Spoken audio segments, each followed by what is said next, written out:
者乐阳，其体阴者其用阳，阳者乐阴，其体阳者其用阴，此一定不异者也。盖先天之气，至后天而变，变则用疏，其因于动也。动则变见，不动不变，则用不彰。而我所分于阴阳，既动既变，则用不明。而阴阳之象，不复混沦，阴阳之途，亦随迁移。此皆生成之力，造化之源，有必至者也。故阳卦多化于阴，阴卦多化于阳。进则变矣，退则复矣。其机可求于象，其行可见于序，其志可审于位也。虽谓卦八，其变化可无穷焉。此故圣人体察入微，征考有字，盖能明河洛之象，阐太极之行，推之而不差，用之而不推也。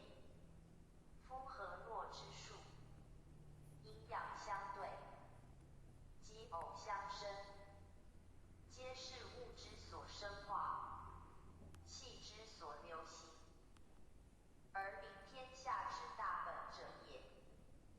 故卦象之，以化示其数，以卦成其理。虽气不可见，而数之多少可尽也；虽物不可及，而卦之大小可明也。故立卦而万物万事皆自卦中出，天地上无外事，况其下者乎？故卦者卦也，言以义而卦众也。玄则以测物，谓之卦。卦立，则物事事皆得一则以测之，故能周之无穷。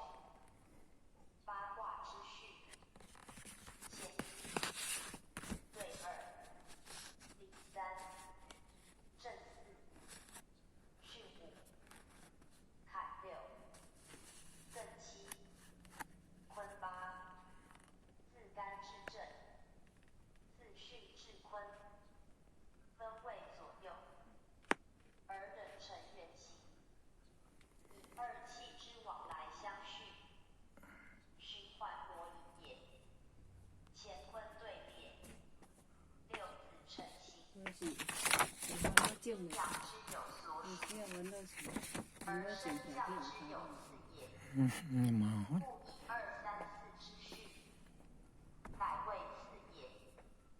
必求于象之变化，使见气之进退。如自下而上，则正者坤所变；自上而下，则巽者干所化。其序不同，亦相当也。盖阴阳二者，往来不已，殊非一与一的也。升降有时，除非先于一日也。故时位不同序，升降往来不同道，消长进退不同途，各以所宜而自治焉。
天呐！